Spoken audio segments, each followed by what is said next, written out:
Praise lord. ప్రభువైన యేసుక్రీస్తు ప్రశస్తమైన నామంలో మీ అందరికీ నా హృదయపూర్వక వందనాలు. సత్యజీవ మార్గం అనే ఆధ్యాత్మిక కార్యక్రమానికి మీకు అందరికీ స్వాగతం. ఈరోజు ఈ కార్యక్రమంలో చాలా ప్రత్యేకమైన అంశాన్ని మనం ధ్యానం చేసుకోబోతున్నాం. ప్రపంచానికి క్రీస్తును పరిచయం చేసిన 12 మంది శిష్యులు.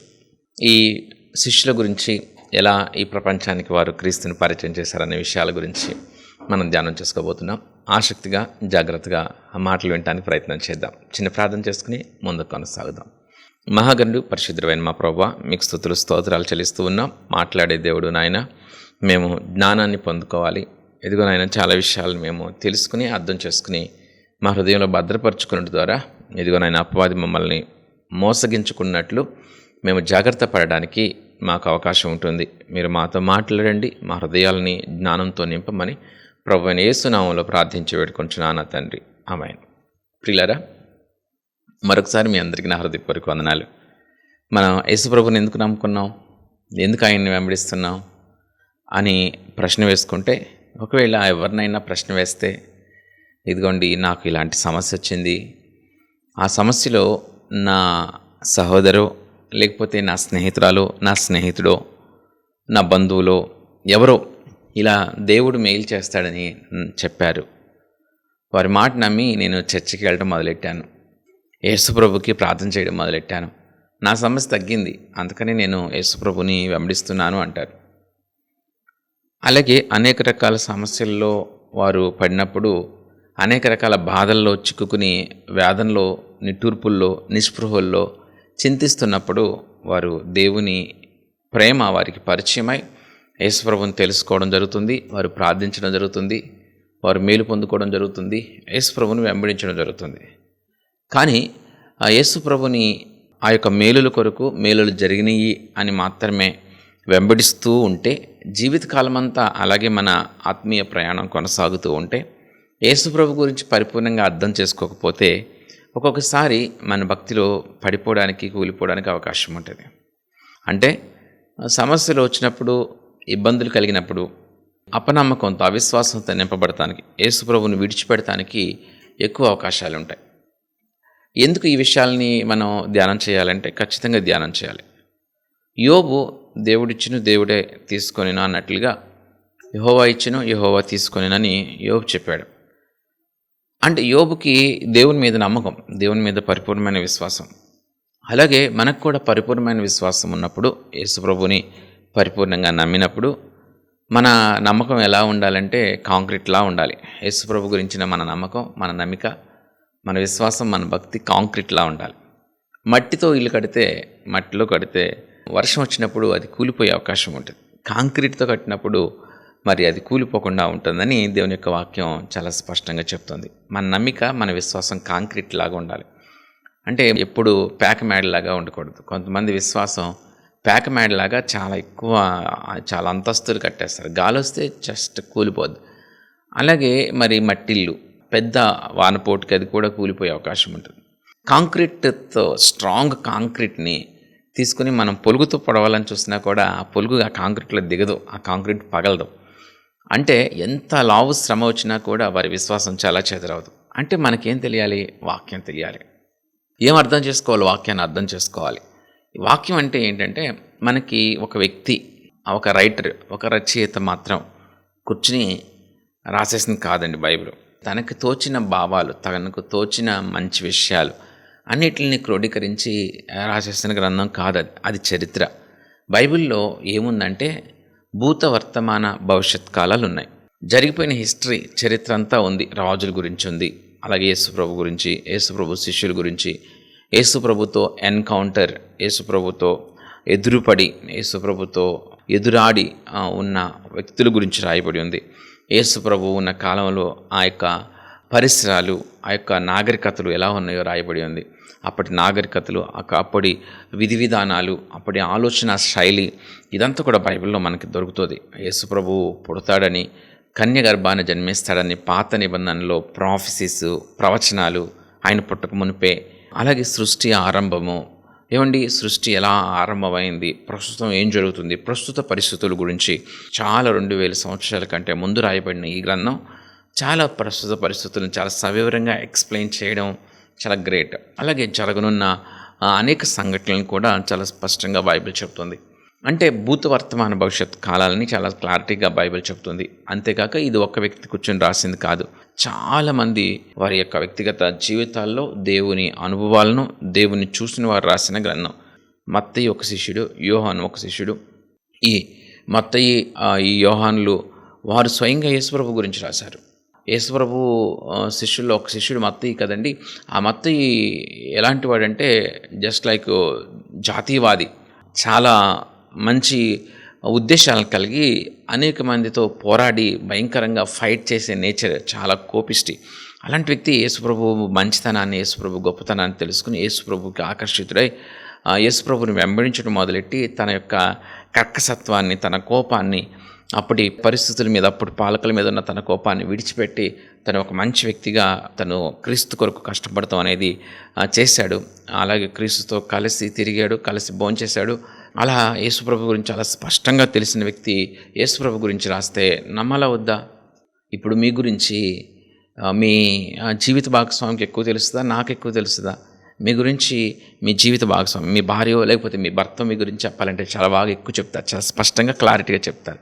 ఎందుకంటే వాళ్ళు మీతో ఉంటున్నారు. మీ స్వభావం ఏంటి, మీరు ఏం తింటారు, మీరు ఏం తింటారు, మీ నేచర్ ఏంటి, మీ గుణగణాలు ఏంటి, మీకు ఏమేమి వచ్చు, ఏమేమి రావు, ఇవన్నీ కూడా ఎవరు చెప్తారంటే మీ జీవిత భాగస్వామి, మీకు భార్యో మీ భర్త చెప్తారు. అయితే మరి ఎవరో దూరంగా ఉన్న వ్యక్తి స్పష్టంగా చెప్పలేకపోవచ్చు. అలా యేసుప్రభుకి చాలా క్లోజ్గా మూవ్ అయిన మత్తయి అనే వ్యక్తి యేసుప్రభు గురించి చెప్పింది మనం నమ్మాలా వద్దా? అలాగే యోహాను, యేసుప్రభుకి అత్యంత ప్రియమైన శిష్యుడు యోహాను. యోహాను సువార్త ఉంది, యోహాను రాసిన మొదటి పత్రిక ఉంది, యోహాను రాసిన రెండో పత్రిక ఉంది, యోహాను రాసిన మూడో పత్రిక ఉంది, అలాగే ప్రకటన గ్రంథం ఉంది. సో ఈ మాటలు మనం నమ్మాలా వద్దా? నమ్మాలి ఖచ్చితంగా. ఎందుకంటే చాలా లాజిక్ ఉంది.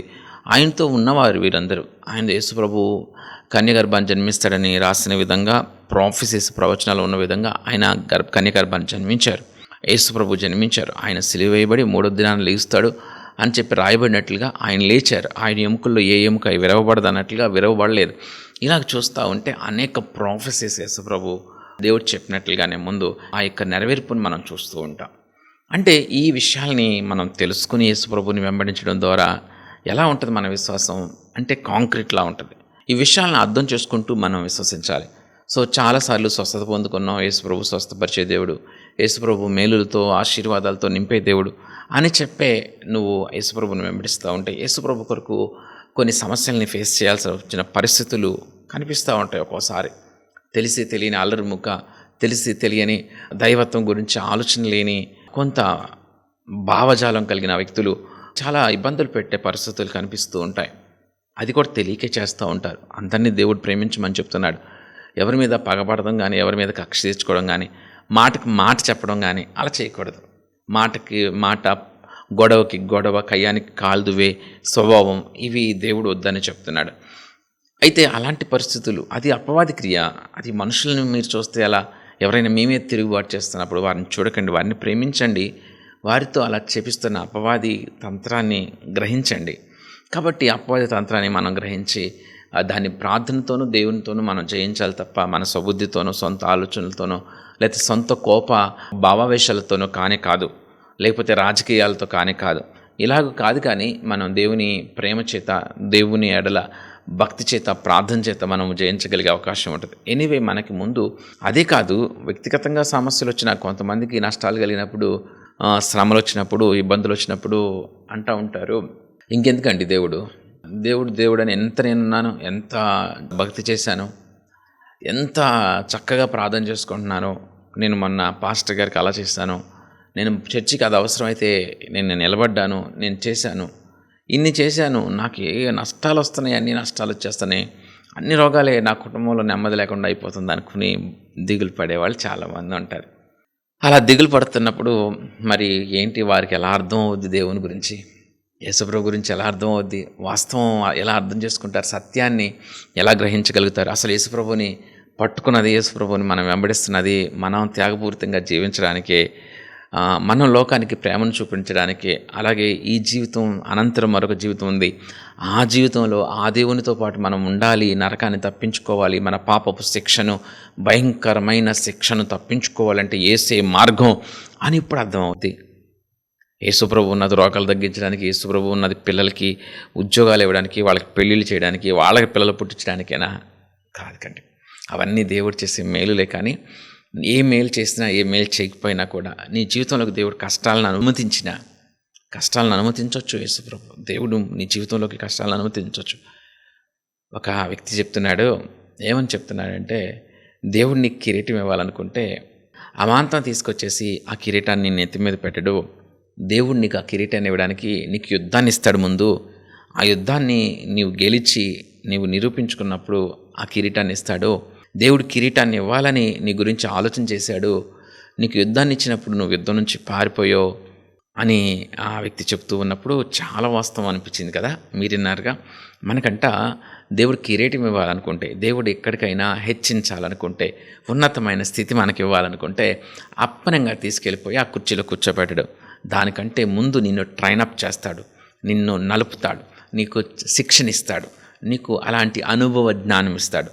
దేవుడు చాలా జ్ఞాని. ఆయన ఎలా ట్రైనప్ చేయాలో మనల్ని బాగా తెలుసు ఆయనకి.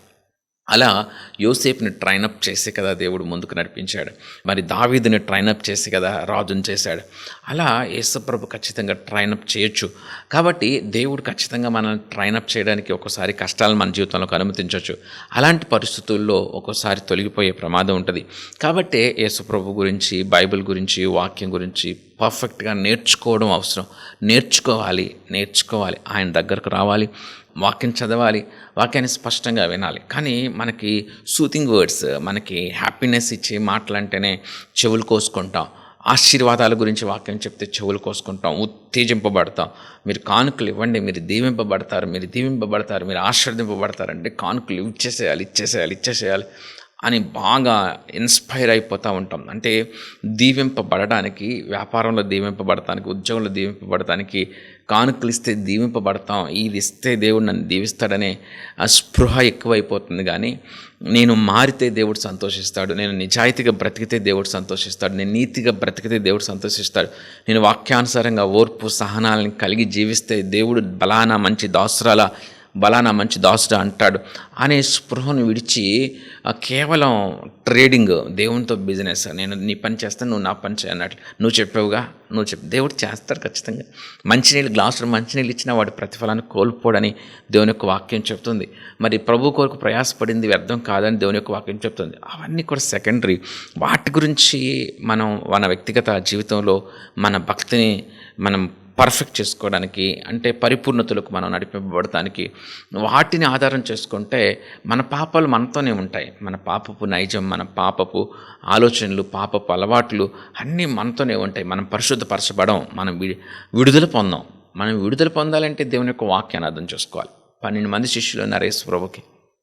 యేసుప్రభు 12 మంది శిష్యుల్లో మొదటి శిష్యుడు సీమోను పేతురు, రెండవ పేరు అంద్రియా. ఈ అంద్రియానే యాక్చువల్గా ఫస్ట్ యేసుప్రభుని వెంబడించాడు. ఈ అంద్రియా యేసుప్రభుని వెంబడించి అంద్రియా యేసుప్రభు దగ్గరికి సీమోను పేతురుని తీసుకొచ్చి పరిచయం చేశాడు. సీమోను పేతురుని యేసుప్రభు దగ్గరికి నడిపించిన వ్యక్తి అంద్రియా. కానీ అంద్రియా కంటే కూడా పేతురు బాగా థిక్ అయిపోయాడు, యేసుప్రభుతో బాగా క్లోజ్ అయిపోయాడు. సో దేవుని దగ్గరికి మనం నడిపించాలి, అనేక మందికి దేవుని పరిచయం చేయాలని అంద్రియాని చూస్తే మనకు అర్థం అవుతుంది. అలాగే పేతురు తిక్కైపోయిన పరిస్థితిని చూస్తే మనం ఒక్కొక్కసారి మనం నడిపించిన వాళ్ళు బాగా దేవుళ్ళు బలపడిపోతారు. మనం ఎక్కడేసిన గొంగలు అక్కడే ఉన్నట్టు అక్కడే ఉంటాం. మనం యేసుప్రభు గురించి ఎవరికైనా చెప్పి వాళ్ళు యేసుప్రభుని తెలుసుకుని నమ్మి యేసుప్రభుని వెంబడించేటట్లు మనం చేసిన వ్యక్తులు బాగా నమ్మకంగా నిజాయితీగా మారిపోతారు. మనం మాత్రం ఆ మోసపు జీవితంలోనే మిగులుతాం. అలాంటి పరిస్థితులు ఒక్కోసారి ఉంటాయి. సో మొదటి సీమోను పేతురు చాలా మంచి నాయకత్వ లక్షణాలు కలిగిన వ్యక్తి. పేతురు అంటే తెలుసుగా, యేసుప్రభుని సిలివేసినప్పుడు భయపడిపోయాడు. యేసుప్రభుని సిలివేసినప్పుడు ఓ చిన్నదాన్ని ఆయన ఎవరు నాకు తెలియదు అన్నాడు. నువ్వు కూడా ఉన్నావు యేసుప్రభుతో అని ఆ చిన్నది అడిగినప్పుడు ఓ చిన్నదాన్ని నేనెవరు, ఆయన ఎవరు నాకు తెలియదు, నేను అక్కడ లేనని చెప్పి బొంకాడు, భయపడిపోయాడు. అందుకని యేసుప్రభుని సైనికులు పట్టుకున్నారు, సిలివేసేస్తున్నారు. ఆ తర్వాత యేసుప్రభు పునరుద్ధానమై లేచి కనిపించిన తర్వాత అబ్బా ఎంత ధైర్యం వచ్చిందో, ఎంత మాటలు విన్నాక ఎంత శక్తి వచ్చిందో. ఆ శక్తి వచ్చినాక పేతురు అద్భుతమైన దేవుని పనిచేశాడు, చాలా చాలా శక్తి కలిగిన పనిచేశాడు. పేతుర్ని రోమ్ సైనికులు తలకిందులుగా సిలువేసి చంపేశారు. ఈ 12 మంది శిష్యులు కూడా హింసింపబడి చంపబడ్డారు. లాంగ్ లైఫ్ ఎక్కువ కాలం వృద్ధాప్యం దాకా బ్రతికి చచ్చిపోయిన శిష్యుని పేరు యోహాను ఎక్కువ కాలం బ్రతికి వృద్ధాప్యం వరకు బ్రతికి పద్మాసు ద్వీపంలో చచ్చిపోయాడు యోహాను. శిష్యులు 12 పేర్లు మనకు నోటెడ్ అవ్వాలి. మీకు నోటెడ్ అయినా మీరు గ్రేట్. ఎవరికి నోటెడ్ అవ్వలేదో వాళ్ళని గుర్తుంచుకోవడానికి ప్రయత్నం చేయాలి. 12 మంది శిష్యుల పేర్లు మనం గుర్తు చేసుకోవాలి. ఎలా గుర్తుంచుకోవాలి? లింక్ పెట్టి గుర్తుంచుకోవాలి. ఎలా లింక్? సీమోను పేతురుని పరిచయం చేసింది అంద్రియ. అయితే 3, 4 యాకోబు యోహాను శిష్యులు. వీళ్ళిద్దరూ జబదయి కుమారులు. వీళ్ళమ్మే యాకోబు యోహానుల తల్లే యేసుప్రభుని అడుగుద్ది, నీవు నీ రాజ్యంతో వచ్చినప్పుడు నీ కుడి పక్కన ఒకడు ఎడం పక్కన ఒకడు ఉండాలి నా కొడుకులు అని అడుగుద్ది. ఎవరి గురించి? యాకోబు యోహాను గురించి. ఈ యోహాను ప్రియమైన శిష్యుడు. యేసుప్రభుని సిలువేసినప్పుడు సిలువ దగ్గరే ఉన్నాడు. తన తల్లి రెస్పాన్సిబిలిటీస్ని యోహానికి యేసుప్రభు అప్పచెప్పాడు. యాకోబు ఆ రూపాంతరం కొండ మీద యోహానుతో పేతురుతో కలిసి 3వ వ్యక్తిగా ఉన్న వ్యక్తి యాకోబు. సో ఇంత గొప్ప స్థితి. ఇప్పుడు మొదట పేతురు ఎలా చంపబడ్డాడు అనుకున్నాం? పేతురు తలకిందులుగా సిలువేసి చంపేశారు. అంద్రేయాని ఎలా చంపారంటే ఎక్స్ ఆకారంలో ఉన్న కొయ్యికి కట్టేసి చంపేశారు. అలా చంపడమే వీళ్ళందరినీ వేరు దేశాల్లో వేరు ప్రాంతాల్లో చంపారు. మనకి స్పష్టంగా క్లారిటీగా ఎవరెవరు ఏ దేశంలో చంపబడ్డారో కూడా ఉంది. ఎందుకంటే చరిత్ర ఉంది కదా. వారు ఏ దేశం వెళ్ళారు, ఏ దేశంలో యేసుప్రభు గురించి సువార్త ప్రకటించారు. సో యేసుప్రభు చెప్పాడు మార్కు సువార్త 16వ అధ్యాయం 15వ వచనం, మరియు మీరు సర్వలోకమునకు వెళ్ళి సర్వ సృష్టికి సువార్తను ప్రకటించుడి. మీరు సర్వలోకమునకు వెళ్ళి సర్వ సృష్టికి సువార్తను ప్రకటించండి. సర్వ సృష్టికి సువార్త ప్రకటింపబడింది. ఈరోజు యేసుప్రభు గురించి తెలియని దేశం ఏమైనా ఉందా? అరౌండ్ నాకు తెలిసి 150 దేశాల పైన ఉన్నాయి. 154 దేశాలు సుమారు. అన్ని దేశాల్లో యేసుప్రభు గురించి తెలుసు. చాలాసార్లు దేవుళ్ళుగా చెప్పబడుతున్న వారి పేర్లు హార్డ్లీ 4-5 దేశాల్లో తెలియడమే కష్టం ఇప్పుడు రోజుల్లో. ఎందుకంటే ఇప్పుడు మనం అందరం ఒక చోట నుంచి ఇంకో చోటకి చాలా విరివిగా, చాలా పక్కూరు వెళ్ళినట్టుగా వేరే దేశం వెళ్ళొచ్చేస్తున్నాం కాబట్టి, అలాగే జాబ్స్ నిమిత్తం వేరే దేశాల్లో మనం సెటిల్ అవుతున్నాం కాబట్టి ఇప్పుడైనా సరే ఆ 4-5 దేశాలైనా మరి ఆనాటి నుంచి యేసుప్రభు గురించి అన్ని దేశాలు, ఈ ప్రపంచంలో ఈ సృష్టిలో ఎన్ని దేశాలు అయితే ఉన్నాయో అన్ని దేశాల యేసుప్రభు పేరు తెలుసు. ప్రత్యేకత లేకపోతే, శక్తి లేకపోతే, ఆ స్పెషాలిటీ లేకపోతే ఎలా జరుగుతుంది? ఈ శిష్యులు వెళ్ళారు, సర్వసృష్టికి వెళ్ళారు, వేరు దేశాలకు వెళ్ళారు, యేసుప్రభు గురించి అక్కడ ప్రకటించారు. అనేక మంది యేసుప్రభు గొప్పతనాన్ని తెలుసుకుని, యేసుప్రభు మేలులు పొందుకుని వారు రూపాంతరం చెందారు. వారు మంచి వ్యక్తులుగా మారారు, వారు గొప్పవారిగా మారారు. కాబట్టి ఈ శిష్యులు చేసిన పని అంతా ఇంత కాదు, చాలా హార్డ్ వర్క్ చేశారు. యాకోబు హేరోదు రాజు శిరచ్ఛేదం చేస్తాడు. యోహాను పద్మాసు ద్వీపంలో చచ్చిపోవడం మనకు తెలుసు. పద్మాసు ద్వీపంలో వృద్ధునిగా అయ్యి యోహాను చచ్చిపోయాడు. ఇంకా మనం శిష్యుల పేర్లు గుర్తు చేసుకుంటే ఫిలిప్ ఎవరిని పరిచయం చేశాడు? నతనయేల్ని. బర్తలోమయి అంటాం కదా, బర్తలోమయి కానీ నతనయేల్ కానీ ఒకళ్ళే. బర్తలోమయికి ఉన్న మరొక పేరు నతనయేల్ని పరిచయం చేసింది ఫిలిప్పు. ఆ ఫిలిప్పు కూడా చాలా ప్రత్యేకమైన శిష్యుడిగానే ఉంటాడు. తండ్రిని ఒకసారి నాకు పరిచయం చేయని అడిగాడు కదా.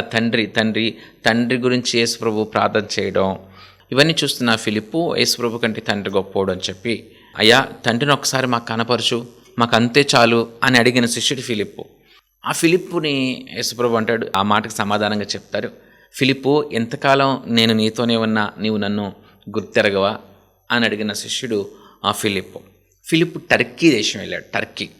టర్కీలో సువార్త అని చెప్పాడు. టర్కీ. సో తర్వాత బర్తలోమయి అంటే నతనయేలు ఇండియాకు కూడా వచ్చినట్లుగా, అలాగే ప్రత్యేకంగా అర్మేనియా దేశంలో యేసుప్రభు గురించి సువార్త ప్రకటించాడు. ఇండియా వచ్చినట్లుగా కూడా చరిత్రలో ఉంది. సో భారతదేశం వచ్చిన ఆనవాళ్ళు కూడా ఉన్నాయి. కానీ నతనయేలు, ఈ బర్తలోమయి ఎక్కువగా అర్మేనియాలో సువార్తను ప్రకటించి అక్కడే సువార్త నిమిత్తం చంపబడ్డాడు. సో ఈ 6 శిష్యుల పేర్లు ఒక సెట్గా గుర్తుంచుకుందాం. ఇంకా మత్తయి, తోమా. తర్వాత సెట్లో మనం తోమాని చూస్తే, మత్తయిని చూస్తే, ఈ తోమా మత్తయి గురించి మనకు బాగా తెలుసు.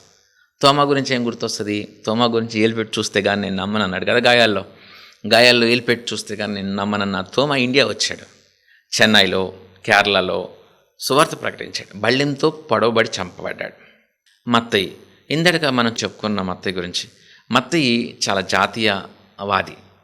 నక్సలైట్ లాగా, నక్సలైట్ లాగా వర్క్ చేసిన వ్యక్తి, అంటే చాలా కోపిష్టి, చాలా తిరుగుబాటుదారుడు. అలాంటి వ్యక్తి యేసుప్రభు గురించి తెలుసుకుని తన యొక్క మంచి భావజాలం లోపల ఉండేది, సమాజం పట్ల చాలా రెస్పాన్సిబిలిటీ ఉండేది. అలా రెస్పాన్సిబిలిటీ ఉండి తప్పు చేసిన వాళ్ళని చంపేయాలి, తప్పు చేసిన వాళ్ళని బతకనివ్వకూడదు అనుకునే ఆ స్వభావం కలిగిన వ్యక్తి మత్తయి. అలాంటి మత్తయి యేసుప్రభు బోధ విని తన బ్రతుకును మార్చుకొని మంచి వ్యక్తిగా మారాడు. అలాగే ఇంతకుముందు జబదయి కుమారుడు యాకోబు అని చెప్పుకున్నాం. అల్ఫయి కుమారుడు యాకోబు ఉన్నాడు. అల్ఫయి కుమారుడు యాకోబు. సో అల్ఫయి కుమారుడైన యాకోబు, ఇంతకుముందు జబదయి కుమారుడైన యాకోబు, ఇద్దరు యాకోబులు యేసుప్రభు శిష్యుల్లో ఉన్నారు. అలాగే యాకోబు కుమారుడైన యోధ, ఇస్కరియోతు యోధ 12వ శిష్యుడిగా ఉన్నాడు కదా. యాకోబు కుమారుడైన యూద యాకోబు కుమారుడైన యూద బాణాలతో కొట్టబడి చంపబడాడు, బాణాలతో కొట్టి చంపారు. అలాగే సీమోను, కనానీయుడైన సీమోను పేతురు ఫస్ట్ మనం చెప్పుకున్నది.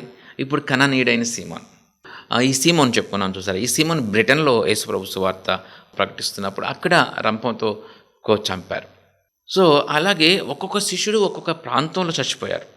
ఇంతకుముందు ఇస్కరియోతు యోధ 12వ శిష్యుడిగా చెప్పుకున్నాం. ఇస్కరియోతు యోధ చచ్చిపోయిన తర్వాత ఆ 12వ స్థానాన్ని ఆక్యుపై చేసింది మత్తీయ. ఈ మత్తీయ శిష్యుడు ఇథియోపియాలో రాళ్లతో కొట్టబడి చంపాడు. ఇలాగూ ఒక్కొక్కళ్ళు ఒక్కొక్క దేశం, Russia, Greece, Britain, Armenia, Turkey, India, Africa, ఈ ప్రాంతాలన్నింటినీ వారు సువార్తతో నింపారు. వారు ఎక్కడికి వెళితే అక్కడ అద్భుత కార్యాలు చేసేవారు. అనేక సువార్తలు ప్రకటించినప్పుడు అనేక మంది యేసుప్రభు గురించి తెలుసుకుని వారు రూపాంతరం చెందేవారు. ఈరోజు ఇన్ని కోట్ల మంది యేసుప్రభుని తెలుసుకోవడానికి వారు వేసిన పునాది చాలా గ్రేట్గా మనకు కనిపిస్తుంది. తర్వాత పౌలు వేసిన పునాది అంతా ఇంత కాదు. కాబట్టి యేసు ప్రభు గురించి మనం సవివరంగా తెలుసుకుంటానికి మనకి బైబిల్ చదవడం చాలా ప్రాముఖ్యం.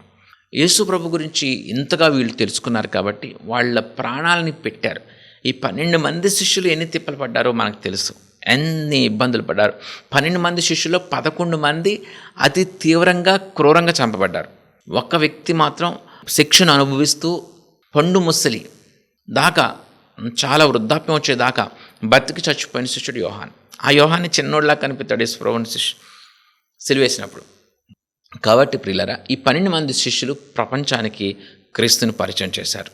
కాబట్టి మనము కూడా, అంటే యేసుప్రభు మీరు వెళ్ళి సర్వసృష్టికి సువార్తను ప్రకటించుడి అని యేసుప్రభు చెప్పిన మాటని ఖచ్చితంగా శిష్యులు పట్టుకున్నారు. మీరు వెళ్ళి సర్వసృష్టికి సువార్తను ప్రకటించడని యేసుప్రభు చెప్పిన మాటని 12 మంది శిష్యులు ఖచ్చితంగా గుర్తుంచుకుని దాన్ని చేసి ఈ మనం చెప్పుకున్న దేశాలు Greece, Russia, Britain, Armenia, India, Africa, Ethiopia, ఈ ప్రాంతాలన్నింటిలో కూడా వాళ్ళు అంతంత దూరాలు ఆ రోజుల్లో ప్రయాణం చేశారు. అంతంత దూరాలు ప్రయాణం చేసి యేసుప్రభు ప్రేమను, యేసుప్రభు దైవత్వాన్ని లోకానికి చాటి చెప్పారు. అనేక మంది యేసుప్రభుని తెలుసుకుని రక్షింపబడి వారి పాప జీవితాన్ని మార్చుకుని పరిశుద్ధమైన జీవితం జీవించడానికి వారు కారకులయ్యారు. మనం కూడా దేవుని పని చేయాలి, దేవుని కొరకు బ్రతకాలి, దేవుని స్వార్థ పనిలో మనం పాలిభాగస్తులు కావాలి. దేవుడు మన జీవితాల్లో ఏం చేశాడో ఇతరులతో మనం పంచుకోవాలి. ఇతరులు వారి వ్యక్తిగత జీవితాల్లో ఉన్న బంధకాలని, పాపపు బంధకాలని వాటిని విడిచిపెట్టి వారు పరిశుద్ధమైన బ్రతుకుతూ, వారు బాధ్యత కలిగిన బ్రతుకుతూ వారి కుటుంబాల్లో సంతోషంగా ఉంటే చూసి ఆనందించే కనులు మనం కలిగి జీవించాలి. అలాంటి తృష్ణతో మనం ముందుకు కొనసాగాలి. అలాంటి కృప దేవుడు మనందరికీ అనుగ్రహించును గాక. ప్రార్థన చేసుకుందాం. మహాగణుడు, పరిశుద్ధుడైన మా ప్రభువా, ఇదిగో నాయనా, మీ ప్రేమను, మిమ్మల్ని ప్రపంచానికి పరిచయం చేసిన మీ 12 మంది శిష్యుల్ని ఒకసారి జ్ఞాపకం చేసుకోవడానికి మీరు చూపించిన కృపను బట్టి వందనాలు అయ్యా. ఇదిగో నాయనా, మీ 12 మంది శిష్యుల్ని మేము ఒక ఇన్స్పిరేషన్గా తీసుకోవడానికి, అలాగే నా ప్రభువా, ఈ లోకంలో మరి ఆ వ్యక్తిని ఈ వ్యక్తిని చూసి, ఇదిగో వాళ్ళు ఇలా ఉంటున్నారు చర్చికి వెళ్ళి, వీళ్ళు ఇలా ఉంటున్నారు చర్చికి వెళ్ళి వాళ్ళ ఇష్టానుసారం వాళ్ళు బ్రతుకుతున్నారని వాళ్ళని వీళ్ళని చూసేవాళ్ళు అయ్యా మనుషులను చూసేవారుగా కాక, ఇదిగో నాయన మిమ్మల్ని చూసేవారుగా ఉండడానికి సహాయం చేయండి అయ్యా. ఇదిగో నా ప్రభు, మిమ్మల్ని చూడాలి నా ప్రభు. ఈ లోకంలో నాయన పాస్టర్లను కానీ, ఈ లోకంలో ఉన్న విశ్వాసాలను కానీ చూస్తే, అలాగే నాయన వ్యక్తిగత జీవితంలో వచ్చే సమస్యలను కానీ, సమాజం నుంచి వచ్చే సమస్యలు కానీ చూస్తే అయ్యా మేము నమ్మకంగా బ్రతకలేకపోవచ్చు నాయన. మా యొక్క విశ్వాసం నా ప్రభు అయ్యా ఇదిగో కూలిపోవచ్చు నా ప్రభు. అలా కాక మా విశ్వాసం ఒక కాంక్రీట్ లాగా, బండ మీద కట్టబడిందిలాగా ఉండటానికి నాయన మాకు జ్ఞానం ఇవ్వండి నా ప్రభు. మీ వాక్య జ్ఞానంతో మా హృదయాలను నింపుకుని జాగ్రత్త కలిగి బ్రతకడానికి సహాయం దయచేయమని, మీ కృప మాకు అందరికీ తోడుగా ఉంచమని ప్రభువైన యేసు నామములో ప్రార్థించి వేడుకొంచున్నాను నా తండ్రి, ఆమేన్. దేవుడు మనందరినీ దీవించి ఆశీర్వదించును గాక, ఆమేన్. ప్రియులారా, ఈ వర్తమానాలన్నీ జోసెఫ్ సుశీల్ అనే యూట్యూబ్ ఛానల్లో అప్లోడ్ చేయబడుతున్నాయి. కాబట్టి ఖచ్చితంగా యూట్యూబ్ ఛానల్ని సందర్శించండి. యూట్యూబ్ ఛానల్లో జోసెఫ్ సుశీల్ అని మీరు టైప్ చేస్తే ఆ ఛానల్ వస్తుంది. మరి ఇతర వర్తమానాలను కూడా ఖచ్చితంగా వినండి. అలాగే ఈ వర్తమానాలు ప్రవచన్ టెలివిజన్లో ప్రతి ఆదివారం ఉదయం 7:30కి, సాయంత్రం 7:30కి ప్రసారం అవుతూ ఉన్నాయి. ఖచ్చితంగా వాటిని కూడా వీక్షించమని మీకు మనవి చేస్తూ ఉన్నాను. దేవుడి ప్రకటన దీవించును గాక, ఆమేన్.